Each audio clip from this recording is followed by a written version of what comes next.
Good afternoon, everybody. Thanks for being here on a beautiful Wednesday afternoon.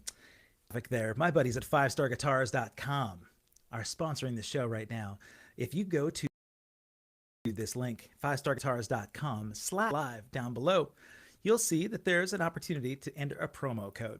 That promo code's going to get you 15% off all the things you see on that page. It's based in Oregon. There's no sales tax. So if you're interested in playing guitar, you can get all your accessories, your repairs. Again, 5starguitars.com/all-access-live. Enter the promo code of all-access-15, and you're going to get 15% off. And if you're interested in playing guitar and you want to get some lessons, there's a really amazing opportunity to both get virtual lessons from Jennifer Char, and she offers the Guitar Cloud Symposium. The Guitar Cloud Symposium is her gathering of some of the greatest guitar players in the world. It's a weekend-long symposium that features, I believe there are about 20 different segments. And in the past, she's had Dweeby as special guest. This time around, she's got Steve Lukather from Toto and every place else. So if you go to guitarcloudsymposium.com, it has this amazing opportunity to both teach you how to be an incredible guitarist, but also how to get the good gigs like she's gotten from Michael Jackson to Jeff. guitarcloudsymposium.com. Get lessons from 5-Star Guitars and let them both know that I sent you. Now, let me tell you, we met many, many years ago, but I thought this guy was a Tom Petty tribute band. So handsome, and he has these wonderful lamb chops. He's since become one of my favorite humans on the planet. He's a philanthropist, does a lot. We were together on the board for the Oregon Music Hall of Fame, which primarily focused, at least in my end, on. So I know it's near and dear to Tom's heart. And he's got a band called Nervous Out. We're going to talk about his hideaway on the Big Island in Hawaii and how to manage a family through all the craziness of rock and roll. Welcome, my buddy Holland. How are you, pal? Hey, I'm doing great. Quite. Like you've never heard the Tom Petty thing before, have you? Not you say it. A few people over the years have said something, but sadly, my chops have given away to COVID beard, so I'll be getting those back here when we get back on stage. You got now. That's good. Yeah, look at your backdrop. I love this room back there. Holy cow! I'm gonna make you bigger so I can see more of this room here. Oh, great! Yeah, well, we moved a couple years ago, and in the back of the garage was this fellow's shop, and so I just said, "Ooh, I know what that is." So anyway, it's got ceilings go like this, and the room is an odd shape, so it's just perfect for playing music and storing stuff. And I love the Runaways poster down at the bottom. That's good. I have yet to get Lita or Joan on the show, but Sherry. I do see a gathering of all sorts of artists that you've been involved with over the years, at least friendship, pal Tommy Thayer and John Thayer. There's got to be some Kiss memorabilia in there, right? Oh yeah, there's a lot of Kiss stuff. I've been lucky through the years meeting people. One of my first real good connections there was the big BA, Bob Manchetta. I did some tax work for him to go to concerts. So we have quite a few pictures with Bob with a lot of different people. But I did. Go ahead. Well, I had forgotten about the rock and roll accountant thing, because that's what I was telling people about to promote the show. That you were dubbed as the rock and roll accountant, which was that your kind of conduit to get into a lot of the music stuff, is to be able to trade by doing tax work? Yeah. What I guess as the story goes, I was gonna be a rock star, and now I've got that chance. But back in high school and college, I was playing guitar, bands, touring around locally, and then stayed in town and went to Portland State, and was managing bands and in bands, had a sound company. And when I was finishing my junior year at Portland State, my dad said, well, Tom, I remember this distinctly. We went to get a pizza at Chico's Pizza in Beaverton. And he said, if your older brother's a drug dealer and your other brother's a ski bum, and if you finish and get your degree and become an accountant, you could afford better equipment. So that's what I did. Yeah. Yeah. And so along the way, And you got to balance yeah. both. So along the way, knowing musicians and people in the music industry, it was easy for me to do work for them because I understood the brain of a musician and creative people. So I was able to put that together and help them understand. That the analytical side, because you've got both. You're one of those rare people that can really balance right and left brain well. You've got the artistic, creative side of the artist and musician, but you also have the balance in the books and the understanding the methods and structure, its ability. I would imagine that that's one of the things that endeared your beautiful bride. I didn't mention earlier, but I feel like I'm just dearly connected to you and your wife Char, your daughter Chloe. Very important to me. So, did you and Char meet quite a while ago as well? Say again. Have you and Char, when you had all those qualities, were those some of the things that Char early on? The great thing, when I met Char, I was in a band with John Thayer. We were playing Thursday nights at the Dublin pub, and Char and her friend Kim came in for a beer, and you're in the lights, and I think we connected by eyesight, and then another week went by, and I saw her again, got her phone number, and we just fell in love. So we had kind of a fast track to getting falling in love and getting married, and that was before she went through a tax season. Oh. So anyway, so God bless her for doing that. No kidding, man. Like, it's amazing that I have you now a week before that, incredible deadline that normally would have completely gray and, pulling your hair out. You seem to manage the tax season awfully well, though, in the past compared to other accountants I know, so that's part of the right left brain balance, maybe, huh? Yeah, well, luckily a few years ago I was able to offload my tax practice, so got a few little things I work on, but there's no more stress related to that,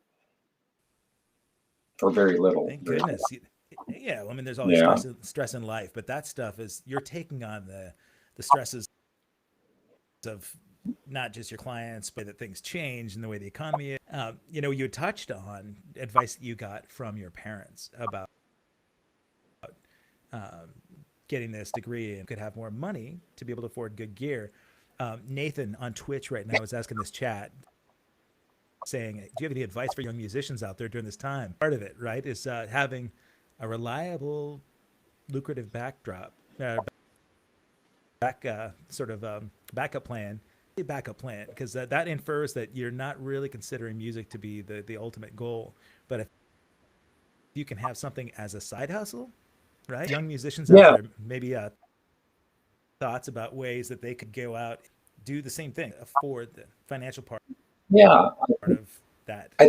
I think the key is for young musicians is just, if you got that passion in your heart and you want it, you're going to get it somehow. The reality is you also need to do something in order to support your passion. And it's not a sellout to go work anywhere you can to go make money to live in order to do your passion. It's not like you're selling out or doing anything. It's just make sure you got that fire in the belly, and it'll work out. Yeah. It's funny. So Nate, he didn't grow up in the 80s, but he thanks you for all the great and memorable songs. He may have thought, since I mentioned Tom Petty tribute band that he's actually talking to Tom. But I will say, what is that? Yeah, you have been involved in the music scene since the 80s. You grew up in the Portland area and have been involved in so many different bands over the years, right? Yeah, I think the when by the the drill.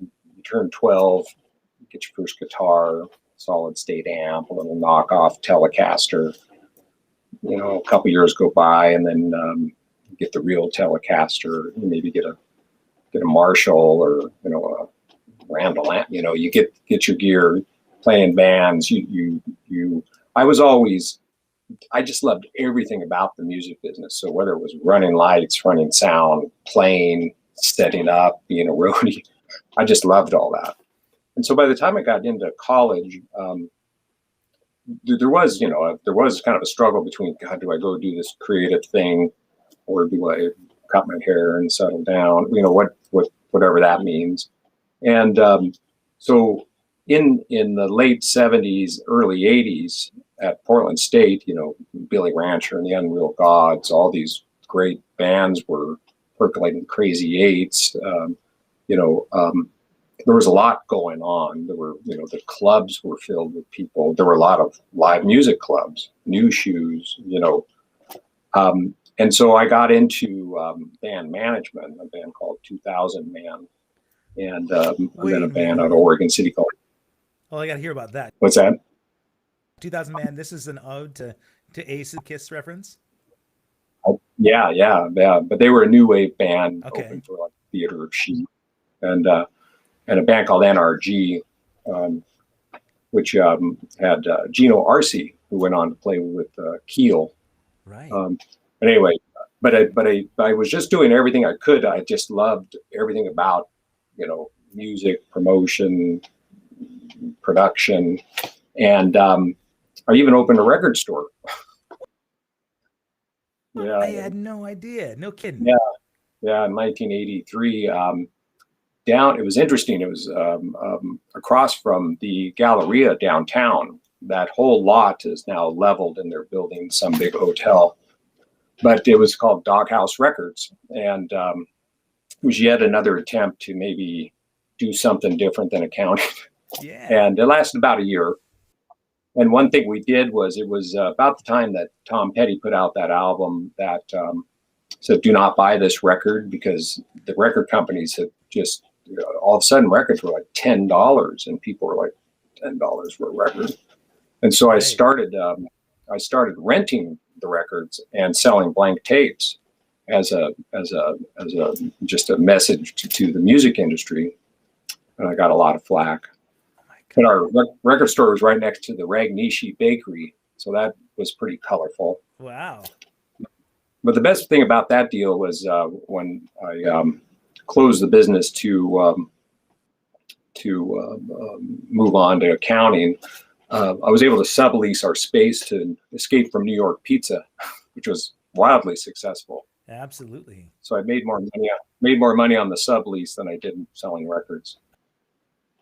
Oh my God, what a tough business, the record business, the record sales business. Like, as we both know, Terry Currier has put his entire life into helping sustain music education and the nostalgia of record stores alive. I love that. I mean, since you grew up in that area and you had the experience with music stores, had you known Terry back around that time when he really got involved? Well, on our side of town, on the southwest side, we went to Everybody's Records, and For What It's Worth Records. Okay. Everybody's Records was up in it was before you were in town here. And so it was a big deal to go over to Music Millennium, the Northwest store. That was the place at that point. But yeah, Terry's just a. For what it's I'm sorry. Worth, I remember well. That was one of my clients actually. So. Oh. Yeah. Yeah. I remember, and I don't even remember his name, but interested in great imports and also primarily crazy. So I think that's part of the music Yeah, business well, too, right? So I love Larry yeah, I Toering's remember. here. Oh, Yeah, John they- owned there. John, yeah, Larry Toering's here. He says his buddy John owned for what it's worth. So yes, Larry, your buddy John was absolutely nuts, John. but Yeah, yeah. Um, when yeah, you had that going on, and you mentioned like going up to your telly, you had expanded on your gear. You'd had some business ventures. Did you feel like, okay, next step is I'm gonna join a band that will go off and make millions of dollars and get platinum records? yeah. Well, that was the plan during college, and I had we had a band called the Crowd, and we you know playing going down to Ashland, up into Washington, and around Oregon playing, and then Touring. uh, the we well touring, just playing the clubs up and down, and then we had a gig in scheduled up in Cougar, Washington, when Mount St. Helens blew. Was So this? we always said, "Oh, that screwed our career," because we didn't get to play Cougar, Washington. I was thinking maybe you went as a sort of a post explosion, post Yeah, eruption party, but yeah, where the mountain blew up, right? So, were you yeah. was John in the band at that point? John Thayer? No, no, no. That was a band with some local guys. That was uh, Mark Singer and some other guys. That Larry Layton. Larry Layton was the drummer. His family owned Bits and Pieces, which had a big warehouse in Northwest Portland. We got to rehearse there, which was nice. Oh yeah. But I played in these bands, and starting off, it was my brother had gotten a drum set.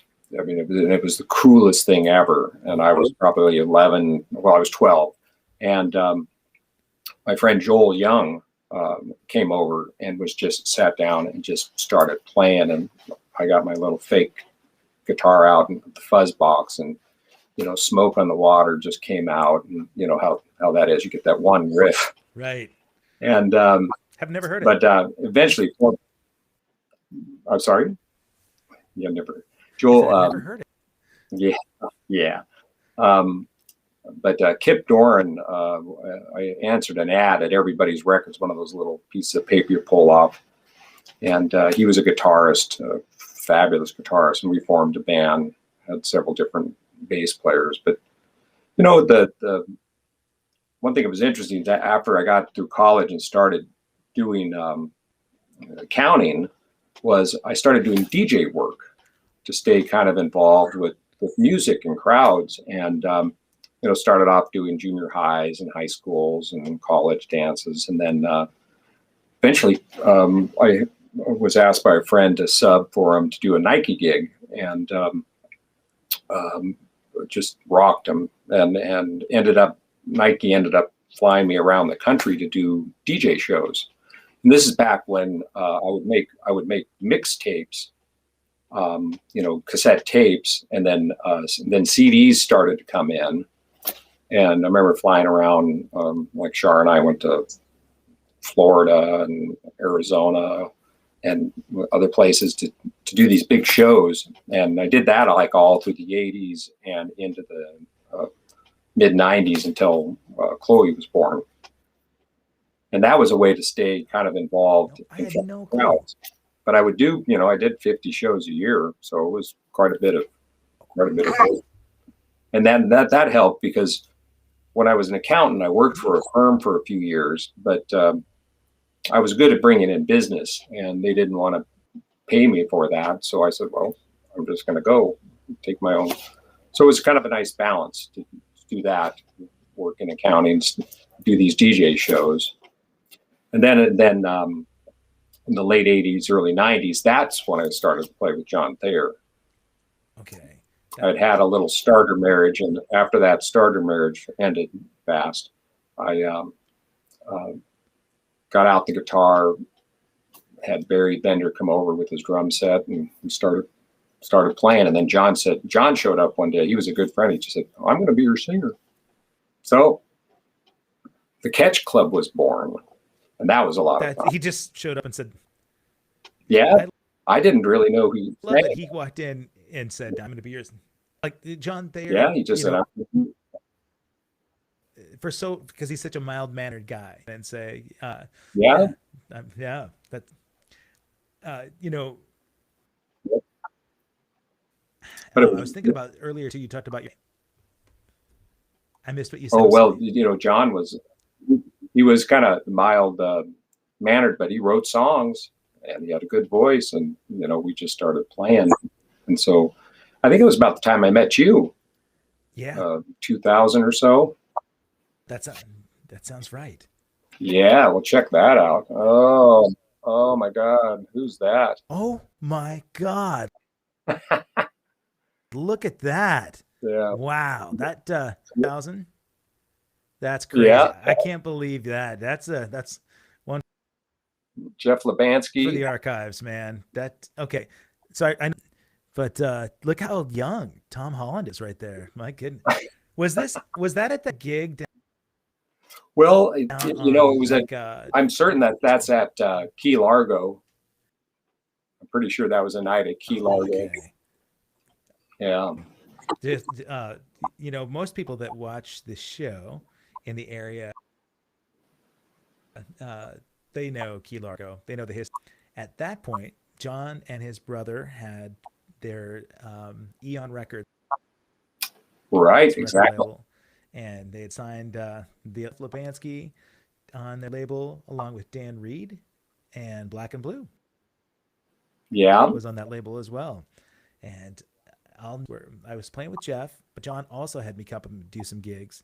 And so Jeff Lebansky and I were playing with John, and you mentioned Key. Mark Ferrari was there at a gig with John. And Tommy. And yes. All sorts of interesting, like back in the day. But the Jeff Lebansky thing,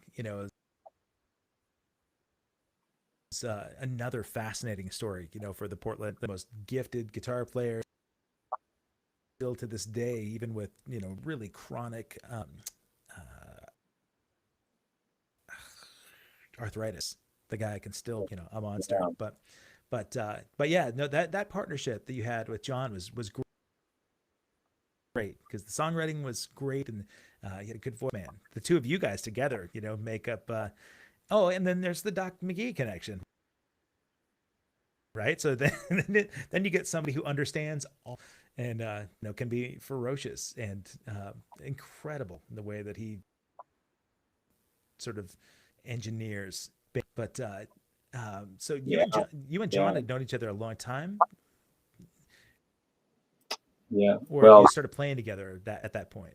Yeah. So we played together for a few years, wrote some songs, did a little bit of recording, and then life kind of, Chloe came along, and then the band would play occasionally. But then there was kind of a quiet period of where I was not actively involved in music, and then about 2006, I remember Mick Ramsdale asked me to come sit in with his band. He had Barry Bender on the drums, and Byron Bender was playing some good guitar. But Mick was a childhood friend of Tommy's, and he and Tommy used to, I think, put on the face paint and pretend to be Kiss back in the day. So anyway, Mick asked me to come out and sit in, and I sat in for a few shows, and I was just like, "Oh my God, I gotta do this again." And so I asked Mick and Barry if they would want to maybe form a three-piece, and they said yes. So that's when Sugar Cookie was born. That's right. And that was a band we played. Yeah, we played for about 10 years. Just it was great. It was a great way to get back into playing just covers, just going out playing gigs, and then started to write again. And then that led to I had quite a few songs that we were starting to put in our Sugar Creek repertoire, but I knew we had to do something a little different. And then Barry was not able to do a gig once, and Jolie Clausen was available to play, and I did not know who she was, and Mick said, "Oh, get Jolie." And she sat in cold on a night at a pub we were playing at, when I was like, "Oh my God." So we got together a few weeks later and just played for like 4 hours, and I just kept throwing out song ideas. And so that we said, we got to do something here. And that's when Nervous Jenny was born. And that became the original project that we were lucky enough to hook up with Dean Baskerville as a producer and engineer, and get into Kung Fu Bakery before they closed. Amazing. And they recorded our first CD. So that was cool. That was cool. I didn't realize that was the evolution of Nev's great. And that was about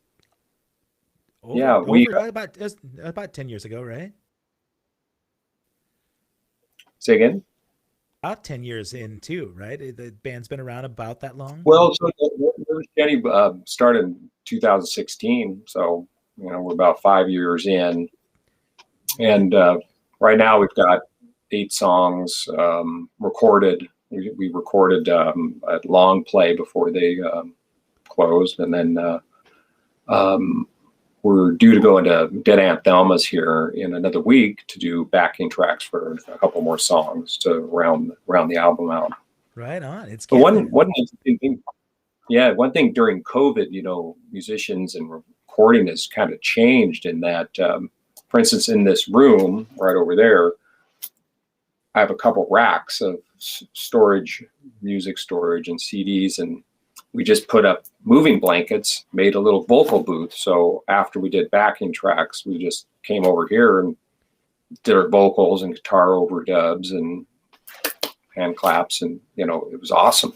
You used real hand claps and not digital samples. That's good. Well, we'll see how they sound in the final mix. Right. Yeah. That's an important thing to do. Right. People have to be creative. You mentioned that vocal booth.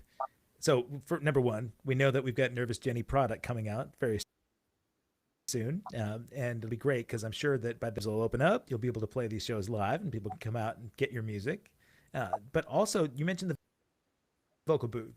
You and Bob Anchetta had some stuff many years ago that was kind of pioneering, I believe, the sort of podcasting world, right? Wasn't that narration audio stuff that you and Bob were doing, essentially like virtual DJ?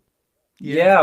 BA in 1998 was getting frustrated with the whole radio business, on-air personality thing. It's a lot of work. People don't realize, somebody's popular on the radio, but it's a lot of work. And then, they want to cut your pay and make your shift longer. And anyway, he had figured out a way through technology to upload his voice to introduce songs in radio stations like in Belgium. Right. And Eugene, and so he took that idea and also said, well, geez, we could do voiceovers. Who needs this? Rent a studio and make it real expensive to do a voiceover. And so he formed a company called Internet Jock.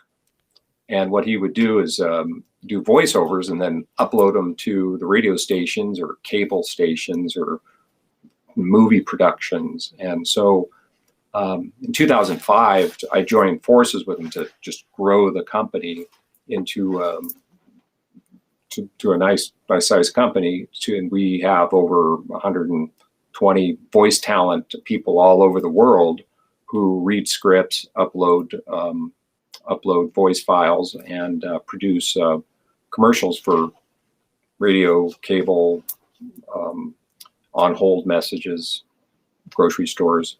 That's so great. When an organization is looking for voiceovers, so say Nike is out there and they've got some promotional marketing video to advertise do they go to Radio Jock and or Internet Jock and get go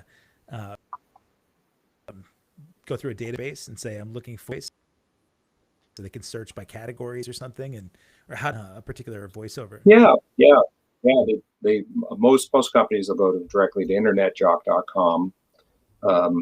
You can listen to voices, look at bios, select who you think might be for the best for to get your product or your voiceover right. But a lot of times with like the Nikes and so forth, they'll hire advertising agencies that will contact us. Okay. That's the usual flow. But yeah, that's what happens. That's you were ahead of Match.com and LinkedIn, and and Monster.com, like sort of all at one. They're looking for, and it might have, and it's related to a gig. So because I don't know that Match was around when in '98 when Bob first had that idea. Cool concept. Yeah. When you mentioned Yeah, growing, I think he was. Yeah, he was a real pioneer of the voiceover industry, to bringing it into the new the internet era, basically. And that's why I think he named it. You think about internetjock.com. I mean, it kind of said it all at the time. He wanted a name that really said what it was. And now, it's there is a lot of competition, but at the same time, we're like one of the oldest companies that's done this. Legacy matters, right? So that well, I know that aside from, you mentioned taking that company, kind of growing it. So did you have kind of a vision of making it sort of like marketing, or what was your vision to sort of take it out of a local level and make it bigger? Well, I think that the as the internet became more, just more part of everybody's life, because at first it seemed like a novelty, and everybody had AOL and dial-up service. It just seemed kind of like a good research tool that you can, go on and look for things. And then Google came on. But I think with any business that you want to grow, you want to get it in front of as many people as possible that need to use it. And then the commerce part of it's great when it flows to you, I guess. Yeah, like all of it looked in a lot of business development. Somebody might have a great idea but not know how to get it to the masses. To have some sort of wider to their potential demographic. You seem to understand business in a lot of ways. You are also, I believe, partners in Rock Around the Clock. Is that as well? Oh no.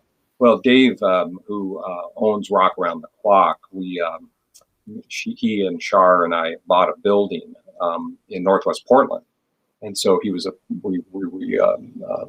went in and bought an old building that had been part of my mom's side of the family's business. It was an old tool supply company in Northwest Portland, and Dave had that side. Make all these rooms, and people would have a place to go and rehearse, and it was a great idea. So that's definitely his business, although we own the building. And I wondered about it. I hear all these rumbles and about Tom's involvement in so many different areas. At that same point, you and I were on the board of directors for 10 years. Hall of Fame. Yeah. And you were there prior to me, but I remember the organization. And for those of you that are watching that might not know, the OMHOF, Oregon Music Hall of Fame, I believe Buck Munger and Terry Currier had originally sort of come up with the concept of honoring musicians that have had an impact on Oregon, that have been either born in Oregon or lived in Oregon have had an impact.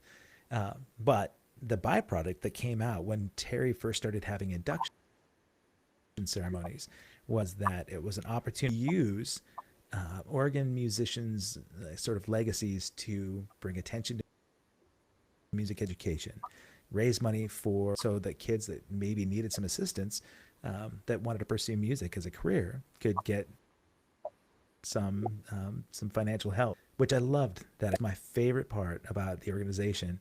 And one thing about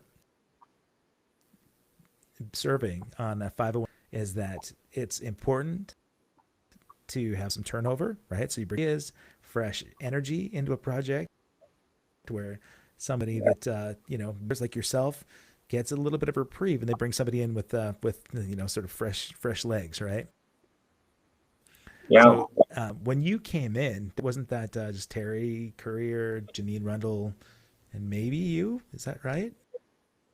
Yeah, it was a kind of a small group at first, and it was hard to get people to commit and be there, and get stuff done.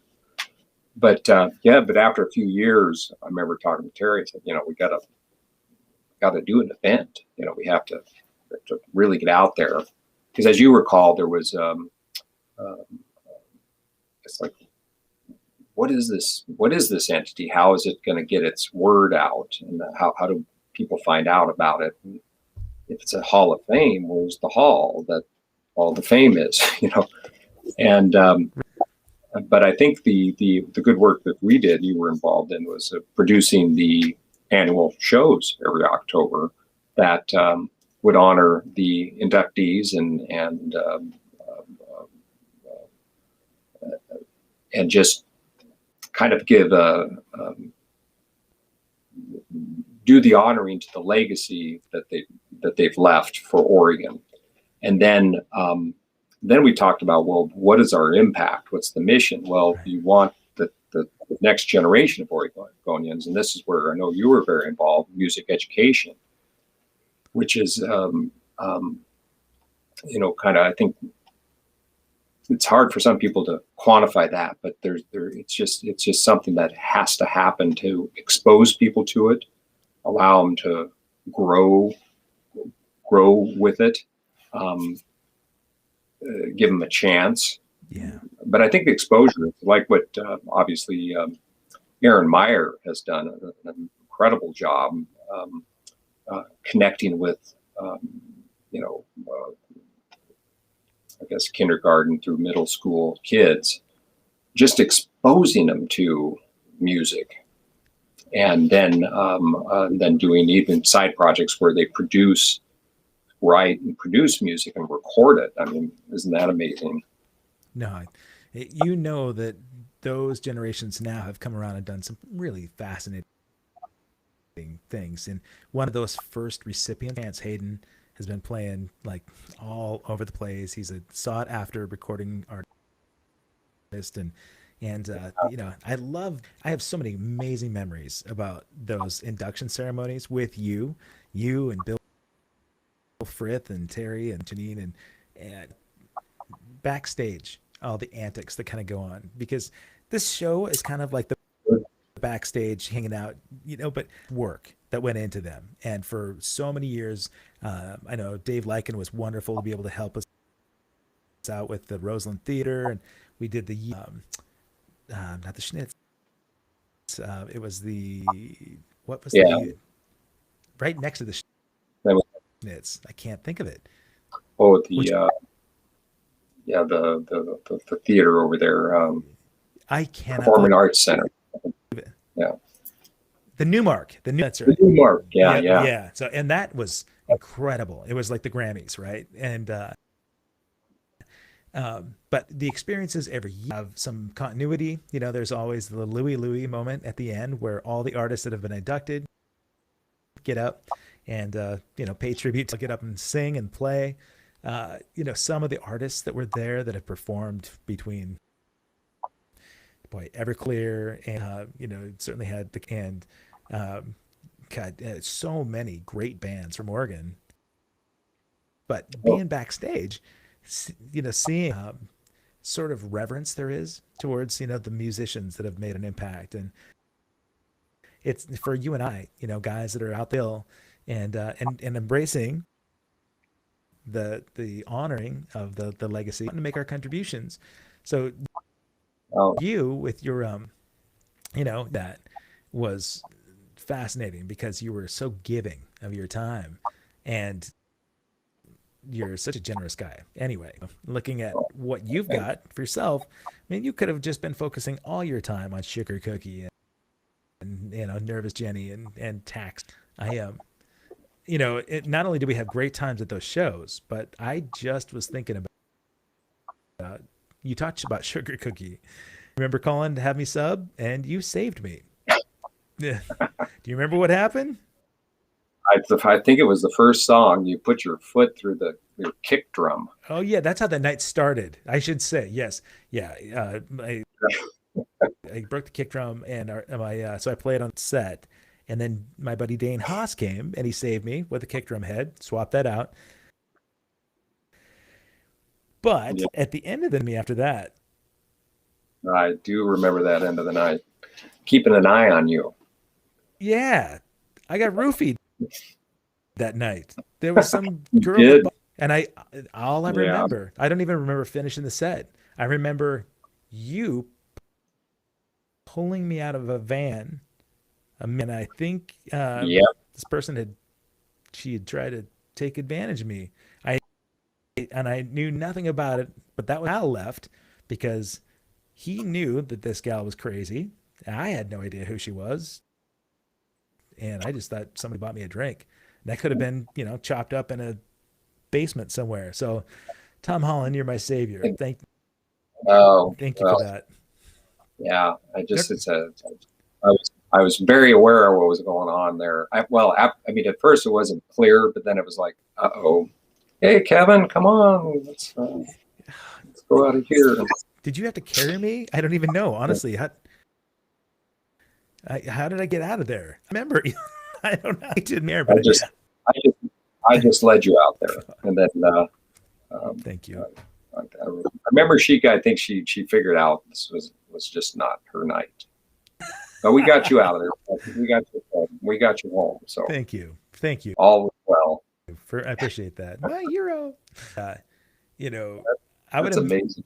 I know, God, one for another chapter in the book, man. But things that I really enjoy doing is not necessarily putting somebody on the spot, but I love asking people about guilty pleasures, like what somebody might Holland well, but what they might be surprised to find out about you. I want you to ruminate on that for a second because I see a guitar sitting next to me. And I was going to see if you wouldn't mind playing us a tune and then come back and tell me a little bit about a guilty pleasure you might have. Oh, Whether you've got a wide, diverse taste in music, so it doesn't necessarily have to be music related. There were like 3 days in a row that said, "Yeah, I watched The Bachelor every night." And like, and then there was another stretch where people that I would be surprised said that ABBA was their favorite artist. So those cultures, wow. a health and fitness guru gal friend of mine that was on the show sneaks an occasional chocolate, and video games on her phone. So all of all of those are ponder. But Oh, do we oh, get to hear a Nervous Jenny song while you ponder your guilty pleasure? well, sure. You sure? Absolutely, man. I'd love this. Well, hey, just happen to have a guitar handy. I love it. That's fantastic. All right. Take Yeah, myself off camera and you want to tell us a little bit about your tune? yeah. Well, on my guitar, I have this little piece of pink pipe cleaner. I got this guitar when I turned 40, and daughter Chloe thought it needed to be prettier, so she put this on it. So it's been there for 20 years. Anyway, Oh my God. That is awesome.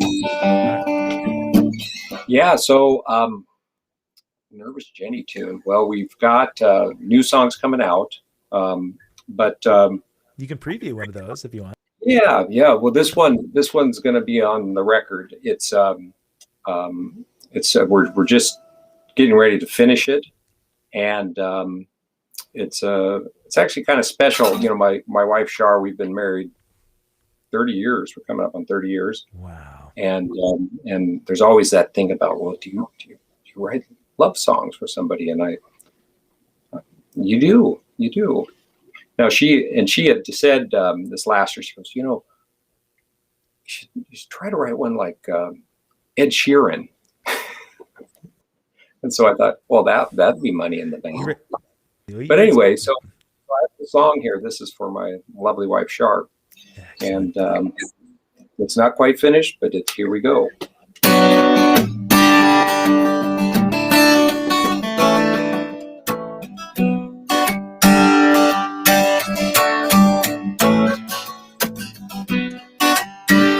Had to get the night off. Was a great first date.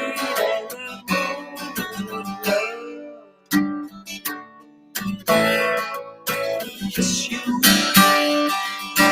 just one taste, and it's love, love, love, love.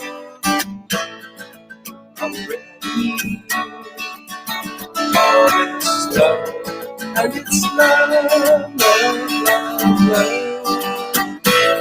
I'm ready for this love.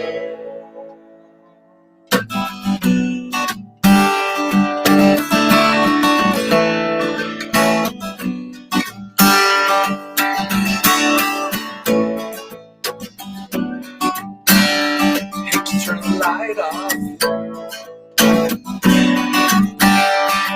'cause I miss your face, and that love completes me.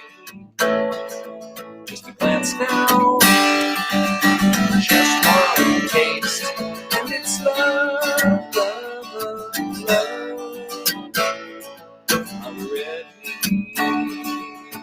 for this love, and it's love. I'm ready for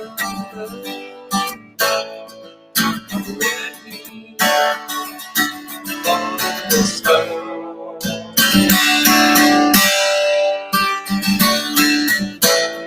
And it's love, love, love, love. I'm ready for this love. And it's love, love, love, love.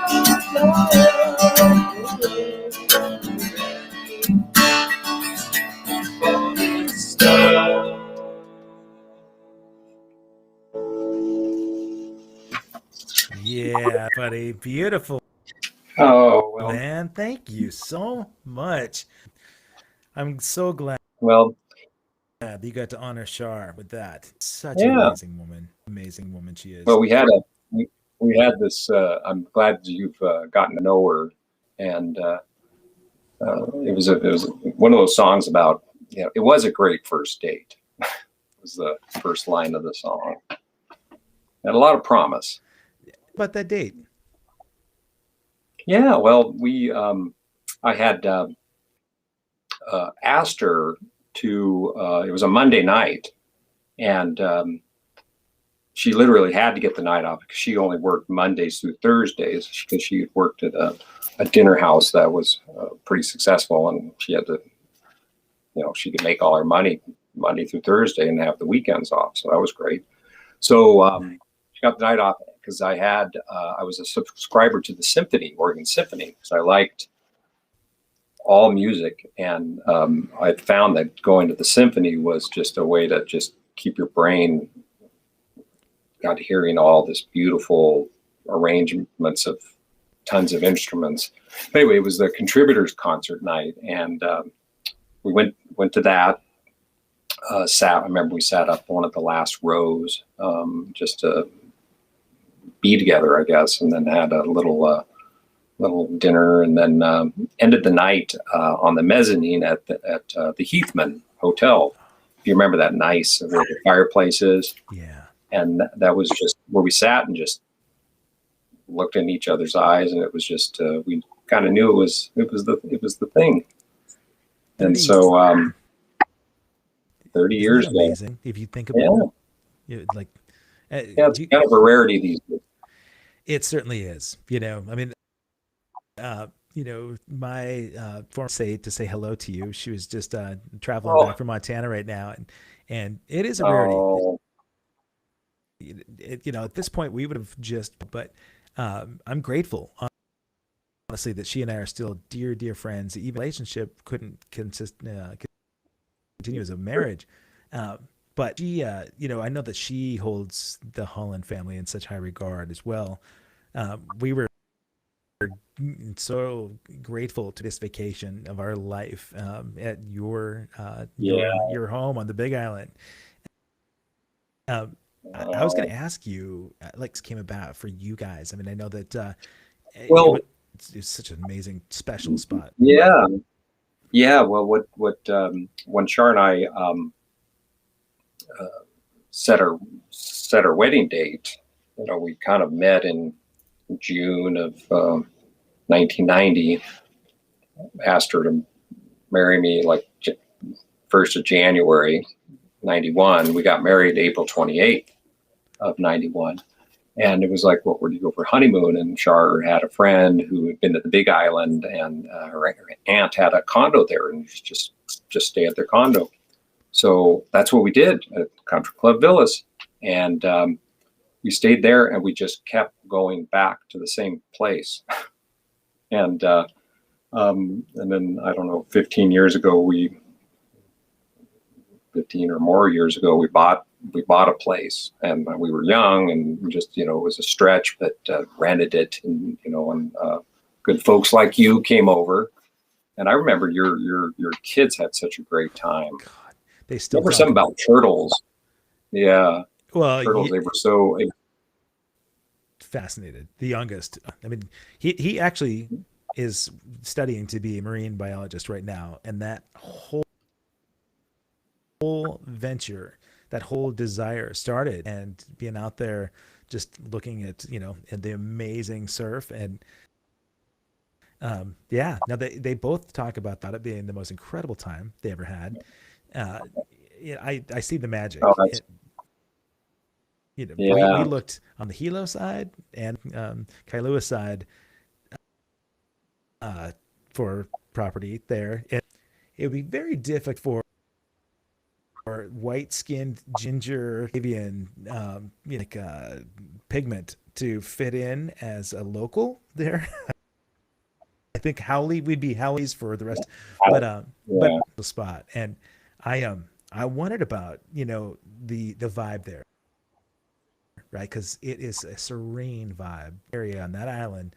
It's so laid back, and you've got this element of serenity about you.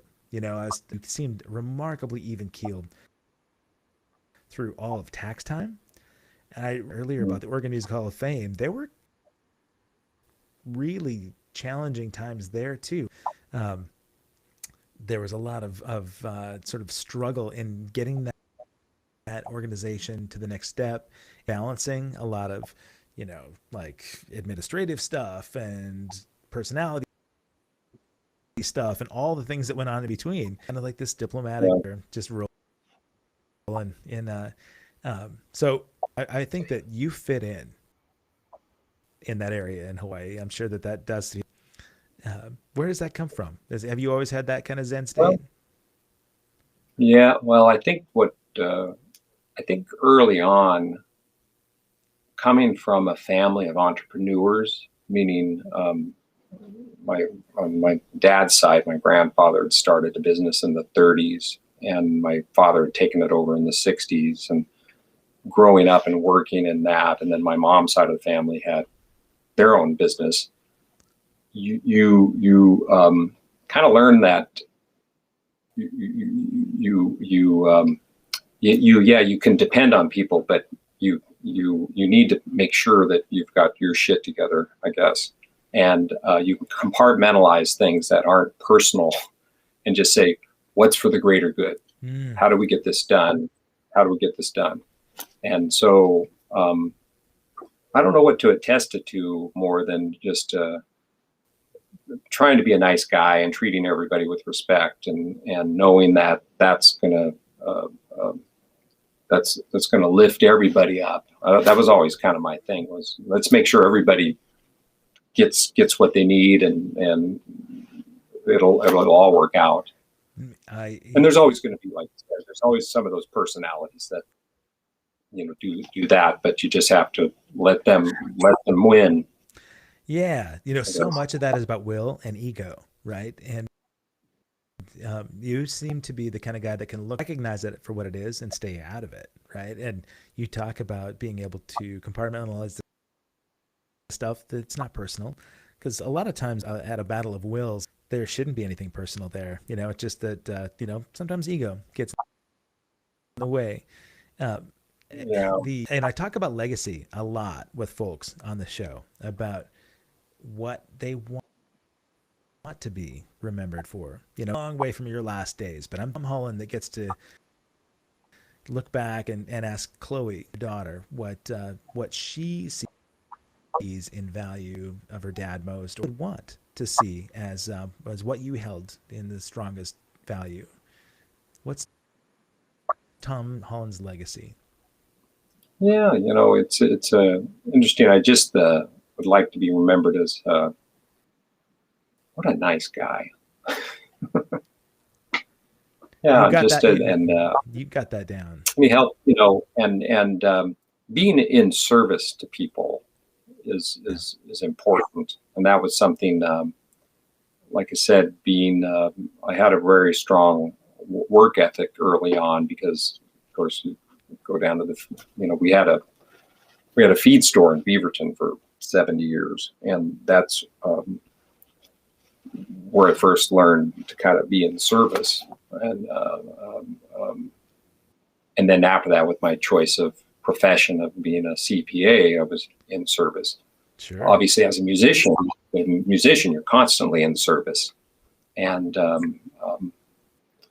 yeah. So if I have that sort of legacy, like he did good. He was a nice guy. That could be enough. That could be enough. And being absolutely. Yeah. Being a service, I mean, it's certainly what I've gotten to see from you, since day one. When it wasn't a venture of your own, like working with John and Tommy with their Eon Records, I know that there was so much that you were able to sing with in business and musical sort of direction. And I think in friendship, it's great to be able to be accountable to your friends. Respect. I see a tremendous amount of respect that you impart upon everyone, especially everyone that deserves it. In this day and age, right now, a lot of people have been struggling, with the pandemic and the way that the sort of world has gone upside down in certain ways. And so some of that consideration goes out the door, right? Sometimes people get, so stuck in themselves that the attention to be able to, and compassion, consideration to people, I think, they're in their self-preservation mode. But I've always give that. So I think your legacy is strong, man. If you don't do another thing in your life of service, I think you're already there. But in who you are, one of the reasons I absolutely love Tom Holland. Oh. So now I get to ask you about your guilty pleasure. Anything that's well, guilty pleasures. Wow. It's funny you mentioned TV shows, because I was a late arrival to like Breaking Bad, and so I had to watch Breaking Bad, and then I think recently it was watching Handmaid's Tale. Okay. And which is a very tough topic, and a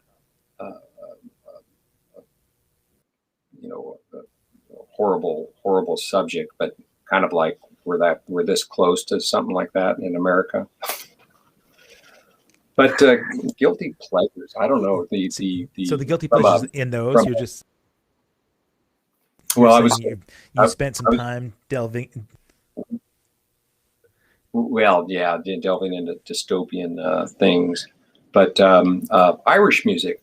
I love Irish music, and Wow. I had discovered. I don't know. I've always had an affinity for Irish music, and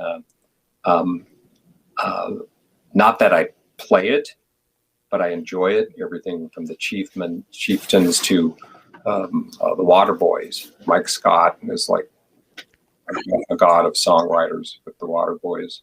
So not But that like traditional Irish folk songs, but Irish contemporary Irish artists. well, like everything from Irish pub songs to Okay. to Irish rock.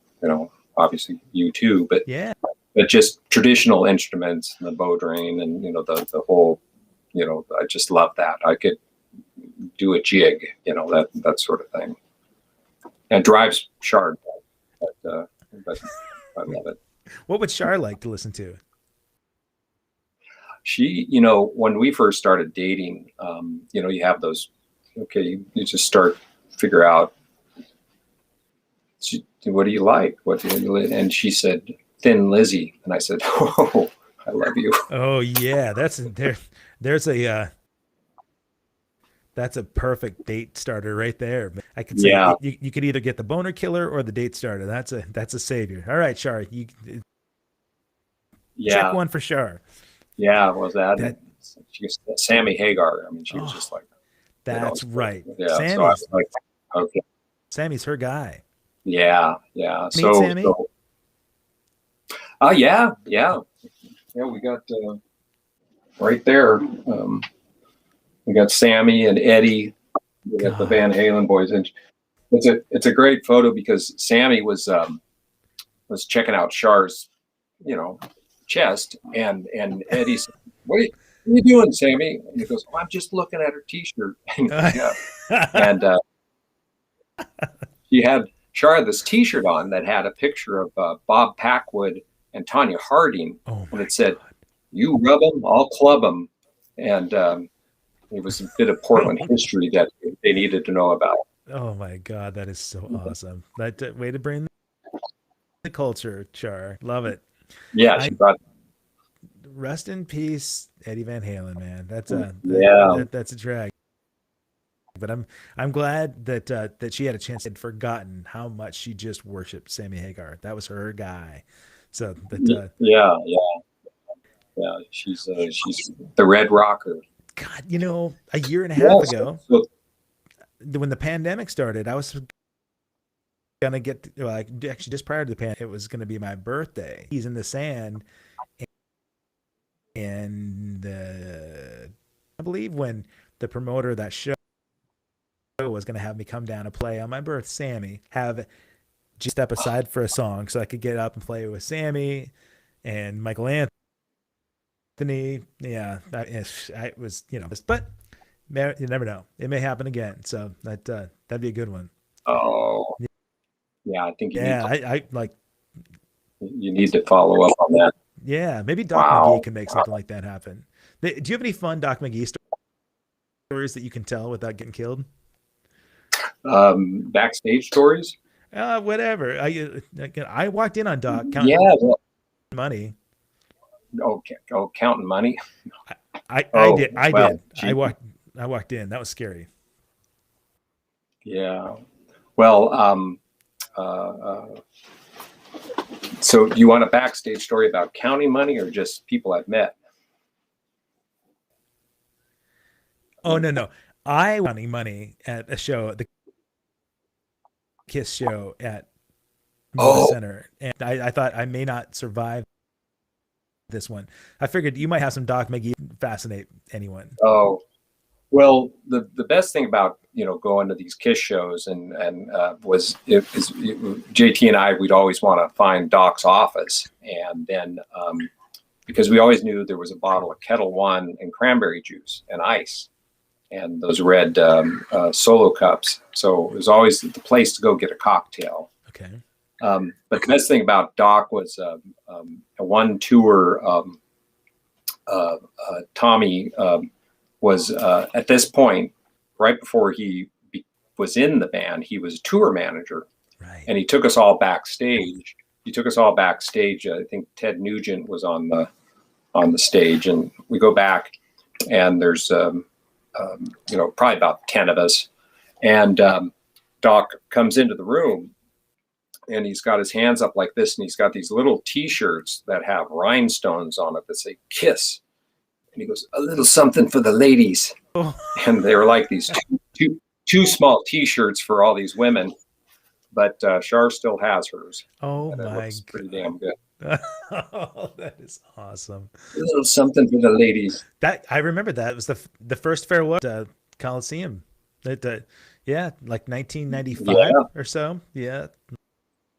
yeah, Uh, yeah. they had all original. They almost Right, right. made it through the whole tour with all the members. Remember that? That Yeah, God, yeah. I It was all kind of dicey, but what what a fun thing. I thought about your connection with Tommy, that you guys have very similar character traits. I mean, because you talk about the left brain, right brain combo. He is so level headed, such a smart business guy that's what got him in that door anyway with Kiss, right? I mean, the black and blue connection was there, but this guy actually, he knows he's not just a pretty face, not just a guitarist. Guy knows yeah, things, and from what I understand, that really was about respect. It's not like Gene, you know, will just hand over the keys to the kingdom to anybody. It's remarkable. Earned every single bit of what he's got in that band, but he's got the left and the right brain combo. He's a business guy. He's a freaking and he's a really really good philanthropic guy. A charitable guy who gives yeah, back yeah. and He's humble and see. You know, which is, Tommy's always been just a well-rounded human being, and I remember, when Black and Blue was touring, I'd buy those rock magazines because there was an interview with Black and Blue, and it was always interesting because the other band members get interviewed, they'd have these answers, and then Tommy's answers would always have subject verb agreement and kind of clarity and. But anyway, to the earlier point of the person asking about any advice for younger musicians, it's like uh, that's good advice about what Tommy's done. Is just it is a business. It's your passion, but it's also a business. And make sure you sign up BMI or ASCAP, get your royalties going. Just make sure you copyright things, do the business side of it, I and understand the business side of it first, right? yeah, I mean yeah, yeah, that's a big. yeah, because Sorry. in this economy, you can do a lot of it you're on your own, and uh, yeah, it'd be great just to be this artist who has handlers and managers and all that, but that all can come later. Right at the beginning, you gotta understand all the platforms. And anyway, yeah, I remember Tommy years ago when in Beaverton, our family had the feed store, and then across the railroad tracks on Farmington Road was J. Thayer Company. His dad had an office supply company, and Tommy used to drive the van for deliveries before he went off to Los Angeles. Really? But hardworking guy. Yeah, always. It's amazing. I think people from afar, when they look at pollution and maybe I would say a very small percentage of people really know the way that whole right. I mean, people might just see, oh wow, this guy, obviously looks and plays like Ace Frehley, so he must have just gotten the gig. In the wings, doing the dirty work for a long time before that gig came about. And Oh yeah. I know, fascinating to me. As somebody who was just a like an early fledgling Kiss fan, like the rest of us, seeing Mhm. the business side, almost a buzzkill. When you get to see, oh, this is a machine. This isn't just Beatles showing up on Ed Sullivan Fun. This is actually, there's an engine behind this thing that's much more complex than one would ever expect. But important to understand that you don't want to lose the magic, of the sort of the larger than life on stage, the spark, the igniting, uh, Yeah. Four Musketeers kind of vibe. I mean, I still love thinking about that, and every night. It's not because of the machine, it's because it's part of my gut, and I have a feeling it's probably what kind of lights your fire is just getting beautiful songs for your bride on your anniversary, your upcoming anniversary, and Yeah. I'm excited. So tracks for Nervous Jenny. So you have a release date you're Yeah. hoping for? Well, in a best case scenario, it might be nice to be out by summer, and just and maybe in the fall. Because it'd be nice to play some shows Yeah. this summer. This summer are basically what we've got booked are a series of acoustic shows, and those have been great. We played acoustic all last summer, in kind of socially distanced outdoor venues, and that was great because it kind of it brought everything down. Like we would play Nervous Jenny songs and covers, but it was great just to play them acoustically and hear everything about a song, and kind of rediscover some other songs. Oh man, but yeah, but hopefully we can schedule a release for late summer, fall, something like that. Can they find out about? Can they find out about that with that link that I just put on there? Yeah, nervousjenny.bandzoogle.com. nervousjenny.com is our website, and then we also Facebook still has some presence, and then Instagram. Okay. Good. But yeah. Our website has Instagram, but we've got the website will always be updated and have information. But you can also stream us on Spotify, so that's a good way to keep the money cash coming in. Okay, and I have so much respect and admiration for you, buddy.